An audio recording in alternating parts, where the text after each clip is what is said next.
नमस्कार मित्रांनो, the necklace या पाठाचा दुसरा पार्ट आपल्या समोर सादर करतोय. पेज नंबर 28, 29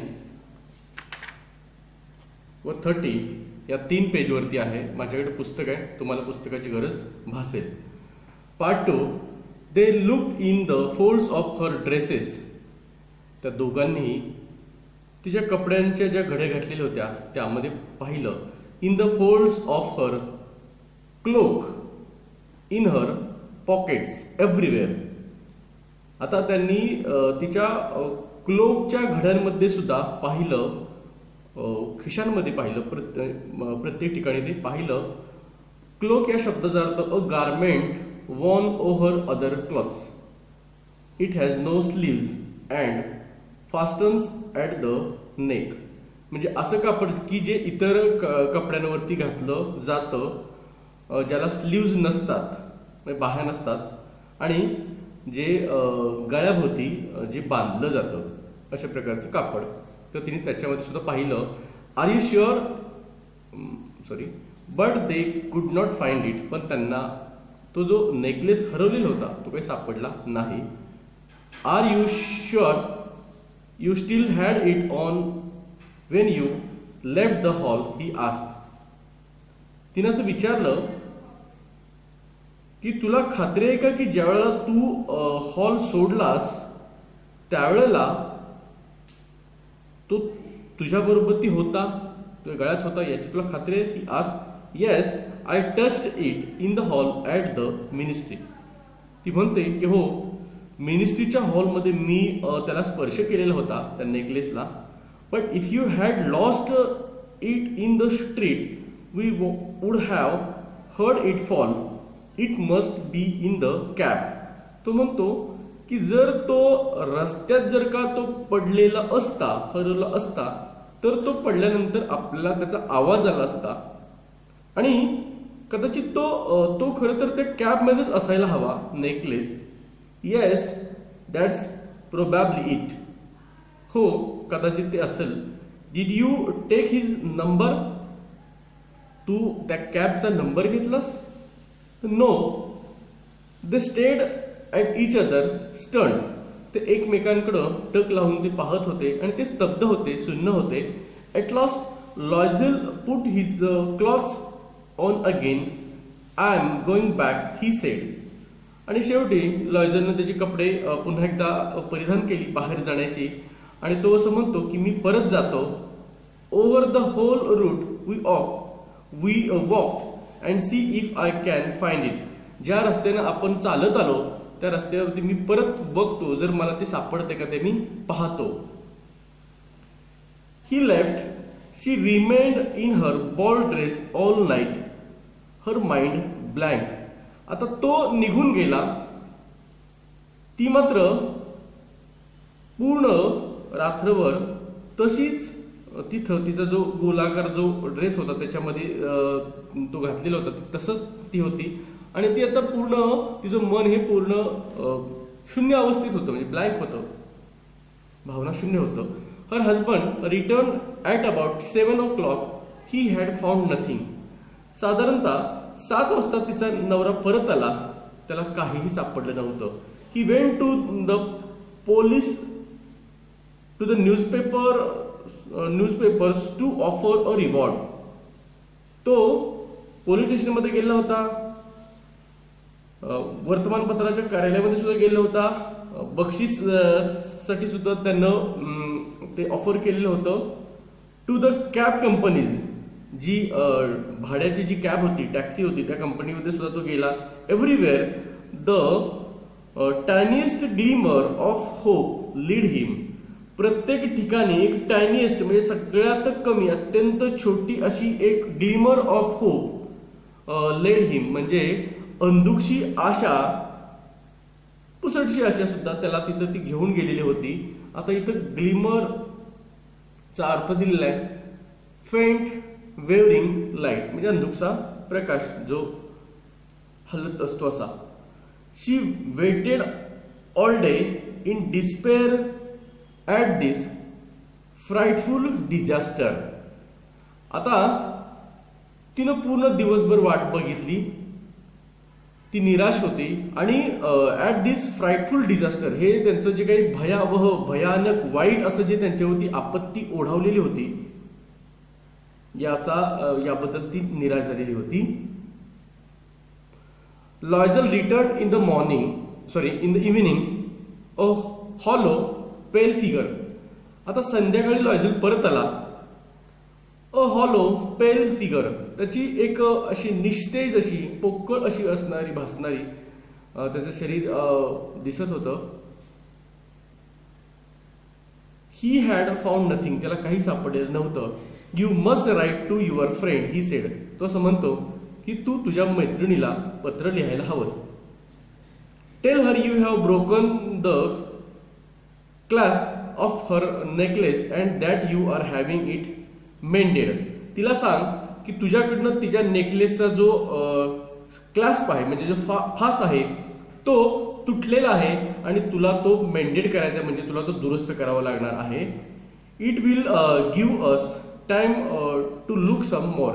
याच्यामुळे काय होईल तर आपल्याला अधिक हा नेकलेस पाहण्यासाठी शोधण्यासाठी आपल्याला वेळ मिळेल. She wrote as he dictated.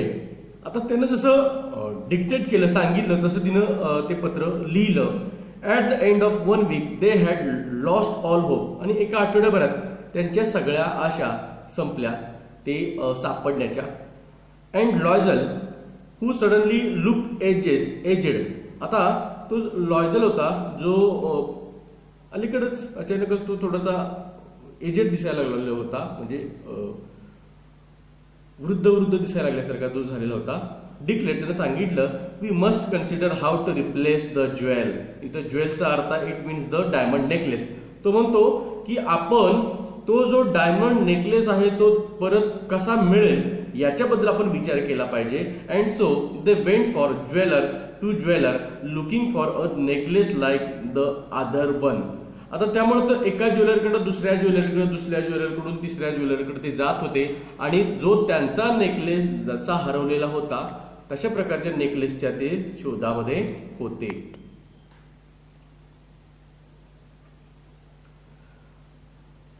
Consulting their memories but sick with grief and anguish. आता ते त्यांना जसं आठवत होतं त्या नेकलेस बद्दलचं, त्या एकमेकांबरोबर ते चर्चा करत होते, पण ते खरोखर तर तीव्र दुःखानं आणि मनस्तापानं ते खरोखर खूपच सिक झालेले होते, म्हणजे अस्वस्थ झालेले होते, अगदी आजारी झाल्यासारखी त्यांची परिस्थिती झालेली होती. In a shop at the Palais royal they found a string of diamond which seem to be exactly what they were looking for. आता पलाइज रॉयलच्या एका दुकानामध्ये त्यांना तो तशा प्रकारचा डायमंड नेकलेस सापडला की जो जसा त्यांचा हरवलेला होता त्यासारखा तो दिसत होता, जो ते शोधत होते त्यासारखा दिसत होता. It was worth 40,000 francs. तो जवळजवळ 40,000 फ्रँक्सच्या किमतीचा होता. They could have it for 36,000. आता त्यांना तो मिळणार होता, तो 36,000 फ्रँक्सना त्यांना तो मिळणार होता. So they beg the jeweller not to sell it for 3 days. त्यामुळे त्यांनी त्या ज्वेलरला विनंती केली की 3 दिवस तू हा काय विकू नकोस हा necklace. And they made an arrangement that he would take it back for 34,000 francs. आणि त्यामुळं त्यांना 34,000 फ्रँक्सची त्यांना अरेंजमेंट करणार होते आणि तो परत घेण्यासाठी. If the other necklace was found before the end of February. आणि म्हणजे फेब्रुवारीच्या अगोदर तो त्यांना नेकलेस जर तो मिळाला तर मग त्यांना तो 34,000 फ्रँकची त्यांना गरज अजून जुळवायचं होतं, म्हणजे तो उरलेले पैसे त्यांना जुळवायचे होते. लॉयजल had 18,000 francs which his father had left him. He would borrow the rest. एक मिनिट. तर बघा, जर त्यांनी फेब्रुवारीच्या अगोदर जर त्यांनी तो डायमंड नेला, फेब्रुवारी एंडच्या अगोदर जर, तर मात्र त्यांना तो 34,000 फ्रान्सलाच पडणार होता. म्हणजे त्याची किंमत 40,000, सांगितलं होतं 36, आणि तो मिळणार होता 34,000. आणि त्याच्या लॉयझलच्या वडिलांनी त्याच्यासाठी 18,000 फ्रान्स ठेवलेले होते. He would borrow the rest. उरलेली जी रक्कम होती ती त्याला उसनवार बॉरो करायची होती, म्हणजे उसनवार घ्यायची होती. अँड ही डीड बॉरो, आणि त्यानं ती घेतली. He gave notes made ruinous agreement. आता त्याने काही नोट्स दिल्या, काही रुनस या शब्दाचा अर्थ इथं दिलेला आहे leading to a heavy loss ruin, म्हणजे विनाशकारक भलत्याच किमतीचे असे काही त्यांनी अग्रीमेंट्स केले जे त्याच्यासाठी खूप नुकसानकारक असे होते. असे त्यांनी अग्रीमेंट केले. Deals with every type of money lender. Deal म्हणजे डीलचा भूतकाळ आहे. करार केले, प्रत्येक प्रकारच्या सावकाराबरोबर त्याने करार केले. Then he went to get the new necklace and laid down on the jeweller's counter 36,000 francs. आणि त्यानं ते सगळं त्यानं मिळवले, आणि तो नवीन तो नेकलेस विकत घ्यायला गेला. त्याच्या काउंटरवरती त्यानं 36,000 फ्रान्स त्याच्या काउंटरवरती ठेवले. Madam Loisel took the necklace back. Madam Forestier said coldly. आता ज्यावेळेला मॅडम लॉयझल ज्यावेळेला तो नेकलेस मॅडम फॉस्टियरला द्यायला गेल्या, त्यावेळेला त्या अगदी भावनाशून्यपणे थंडपणे त्या असं म्हणाल्या, you should have return it sooner, I might have needed it. ते असं म्हटलं की तू हे लवकरच परत द्यायला हवं होतंस, आणि मला त्याची गरज लागली असती. From then on madam Loisel knew the horrible life of the very poor. आता त्यानंतर बघा, मॅडम लॉयझलना अत्यंत गरीब माणसांचं जे हॉरिबल जीवन कसं असतं याची त्यांना माहिती व्हायला सुरुवात झाली. But she played her part heroically. But she played her part heroically म्हणजे काय, तर ते मॅडम लॉयझलनी त्यांनी त्यांची बाजू जी अत्यंत भक्कमपणे शूरपणे त्यांनी त्या लढल्या, किंवा त्यांनी त्याला सामोरं गेल्या शूरपणानं. The dreadful depth must be paid. जे भयानक जे काही कर्ज होतं, भीतीदायक भयावह असं जे काही डेप्थ म्हणजे कर्ज होतं, ते फेडलं गेलं पाहिजेच होतं, दिलं गेलं पाहिजेच होतं. शी वुड पेड. त्यात देतील ही. आणि मग त्यासाठी काय करायची तयारी लागली बघा त्यांना. दे डिसमिस देअर मेड. घरामध्ये काम करणारी जी मेड होती, मोलकरीण होती, तिला त्यांनी कामावून काढून टाकली. They change their lodging. त्यांनी त्यांची राहण्याची जागा बदलली. They rented a garret under the roof.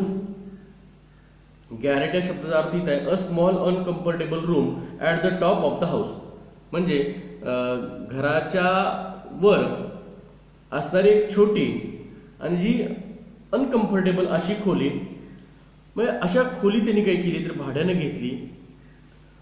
She came to know the drudgery of house work. Drudgery या शब्दाचा अर्थ कष्टाचे. आता जे काही घरातलं जे कष्टप्रद असं जे काही काम होतं त्या कामाची सुद्धा त्याने माहिती झाली. The ऑडियस labours of the kitchen. Kitchen मधलं अत्यंत किळसवानं तिटकारापूर्ण असं जे काही काम होतं त्या कामाची सुद्धा त्यांना माहिती झाली. ते कारण का ते काम त्याला करावं लागलं. She wash the dishes the dirty linen. तिनं डिशेस पण धुतल्या, घाणेरडी झालेली लिनन म्हणजे तागाची कपडे सुद्धा तिनं धुतले. She carried the garbage down to the street every morning. दर दिवशी सकाळी त्या काय करायच्या तर जो कचरा आहे तो दर दिवशी सकाळी त्या रस्त्यावरती घेऊन येत होत्या. And carried up the water. आणि पाणी सुद्धा त्या वर घेऊन जात होत्या. Stopping at each landing to catch her breath. आणि जिन्यामधील जी काही थांबण्याची, 2 जिन्यामधली थांबण्याची जी जागा असते त्याला लँडिंग असं म्हणायचं. तर तिथं त्या थांबत होत्या कशासाठी, तर श्वास घेण्यासाठी, दम लागल्यानंतर श्वास घेण्यासाठी त्या तिथं थांबत होत्या. And dress like a commoner, आणि एका सर्वसामान्य माणसासारखं, सर्वसामान्य गृहिणीसारखा त्या कपडे घालत होत्या. She had a bargain at markets. आता त्यांना बाजारामध्ये त्यांना बार्गेनिंग करावं लागायचं. म्हणजे जे विक्रेते आहेत त्यांनी सांगितलेल्या किमतीला न घेता त्याच्यामध्ये चढ उतार कमी जास्त काय आहे की नाही, म्हणजे असं सौदेबाजी सौदा करावा लागायचा, बार्गेन करायला लागायचं. मग एवढ्यालाच द्या तेवढ्यालाच द्या असं असं. Quarrel and face insults over every miserable sou. आता इथं सो याचा शब्दाचा अर्थ आहे French coin of low value used in the past. म्हणजे एक अत्यंत कमी किमतीचं फ्रेंच नाणं जे भूतकाळामध्ये वापरलं जायचं. तर एका सो साठी त्यांना काय करावं लागायचं, तर त्यांना खूप इन्सल्ट सहन करावा लागत होता, त्यांना भांडण करावं लागत होतं बाजारामध्ये. इतकी त्यांची दयनीय अशी दीन अवस्था अशी झाली होती. म्हणजे एका दैन्य अशा एका त्या फ्रेंचच्या कमी किमतीच्या नाण्यासाठी सुद्धा त्यांना हे कष्ट, इतकं त्रास सहन करावा लागत होता. Each month they had to pay some loans, renew others, get more time. प्रत्येक महिन्याला ते काय करायचे, तर ते पहिलं कर्ज फेडायचे आणि नवीन घ्यायचे आणि काही परत आणखी नवीन काढायचे. Her husband worked extra every evening doing accounts for a tradesman. आता तिच्या नवऱ्यानं सुद्धा एक्स्ट्रा काम करायला सुरुवात केली. व्यापाऱ्याचं जे काही संध्याकाळी व्यापाऱ्याचं जे काही काम होतं, अकाउंटचं काम होतं, ते करायला सुरुवात केली. And often late into the night, आणि खूप उशिरा ते घरी परतत असायचा. He sat copying a manuscript at 5 sous a page. Manuscript म्हणजे हस्तलिखित, जे हस्तलिखित असायची ते उतरून काढत बसायचे, ज्याला एका पानाला त्यांना 5 सोज मिळत असायचे. 5 ती कमी किमतीची फ्रेंचची नाणी मिळायची एका पानाला. And this life lasted 10 years. आणि हे जे त्यांचं जीवन अशा प्रकारचं होतं, हे त्रासाचं, जे जवळजवळ 10 वर्ष त्यांनी अशा प्रकारचं जीवन ते जगले. At the end of 10 years they had paid of everything even the interest.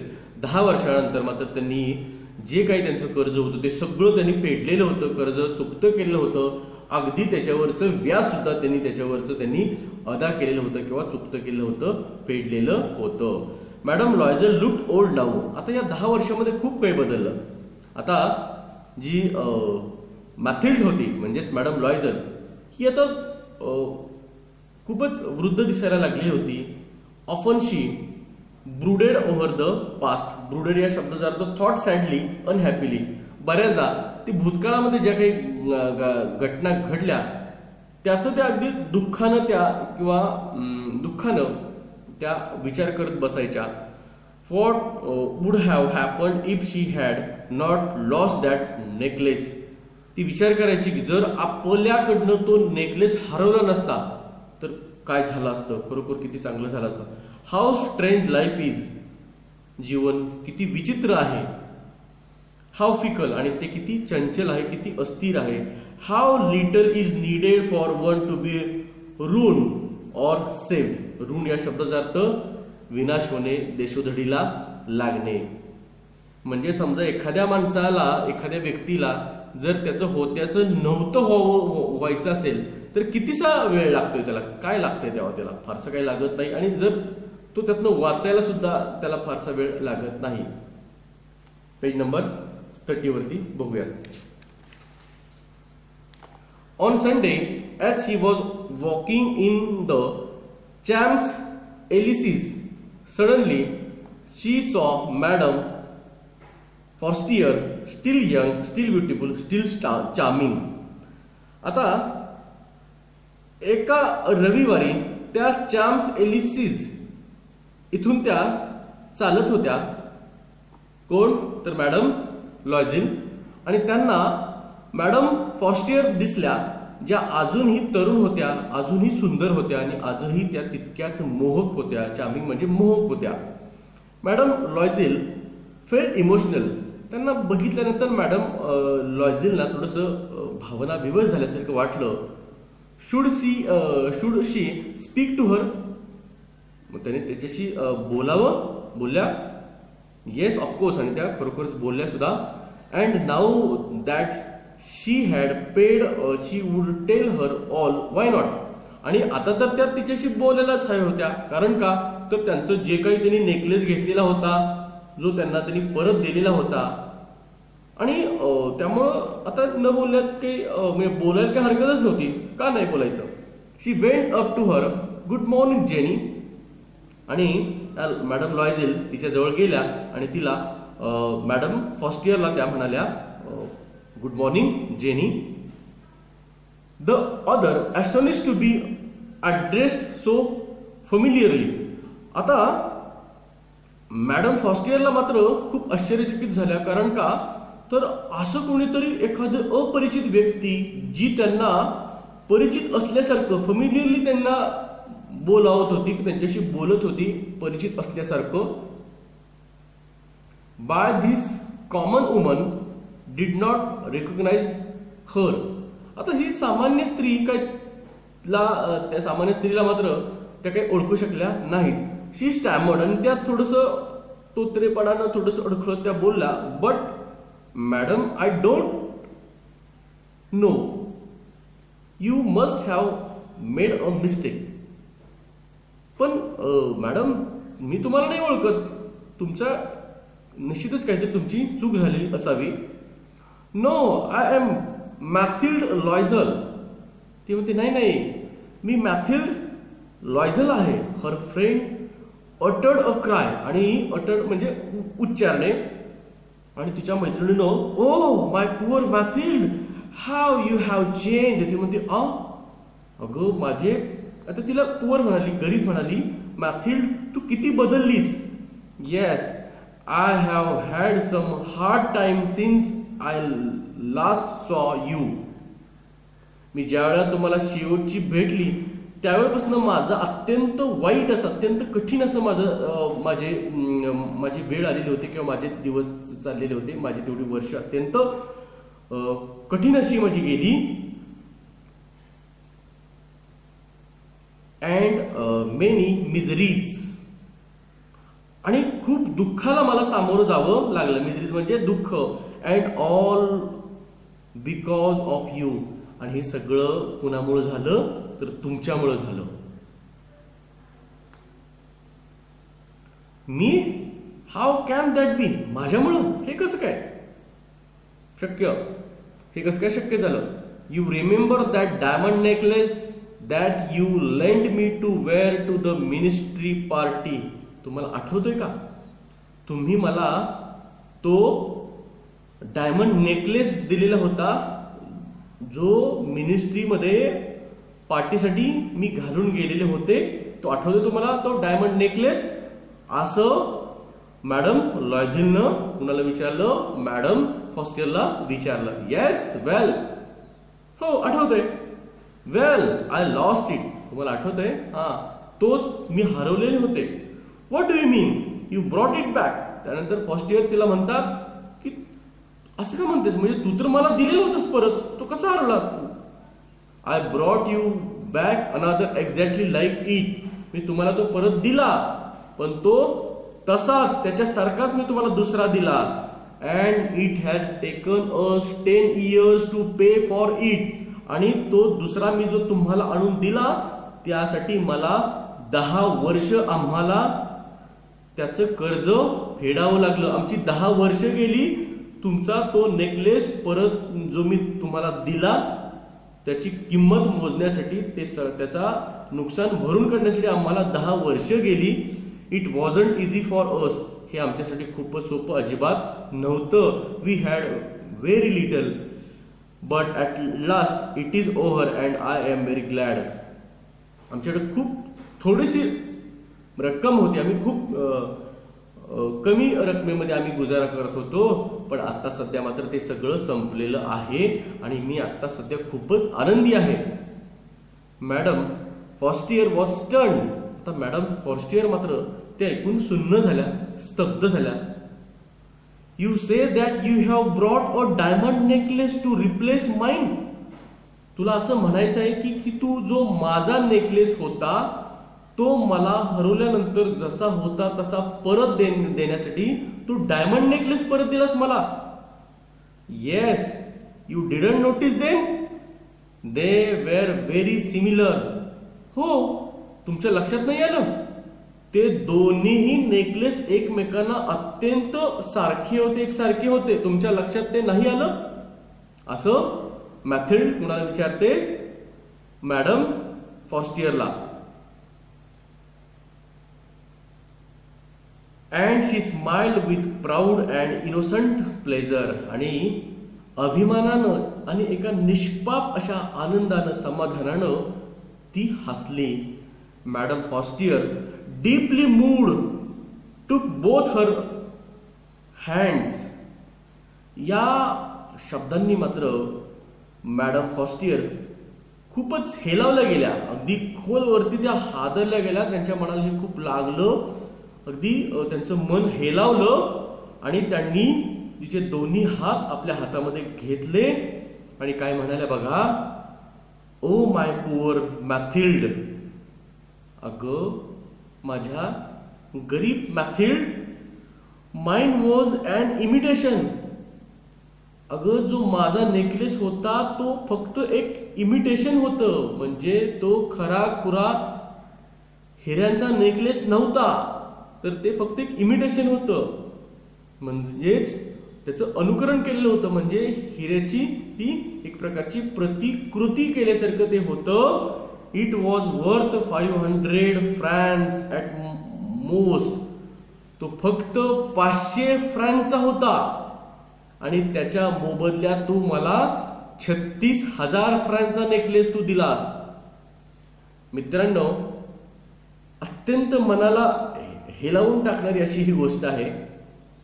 एक नकली, अत्यंत कमी किमतीत, म्हणजे नकली हिऱ्यांचा असलेला नेकलेस जो 500 फ्रँक या किमतीचा होता, तो हरवल्यामुळं लॉयझेल आणि त्याच्या पत्नीनं मॅथिल्डनं त्यांची 10 वर्षाची कमाई त्याच्यामध्ये घातली आणि मॅडम फॉस्टियरचा नेकलेस त्यांनी तिला परत दिला जसा होता. त्याच्याही पेक्षा जास्ती, कितीतरी पटीने जास्ती किमतीचा तो त्यांनी तिला परत दिला.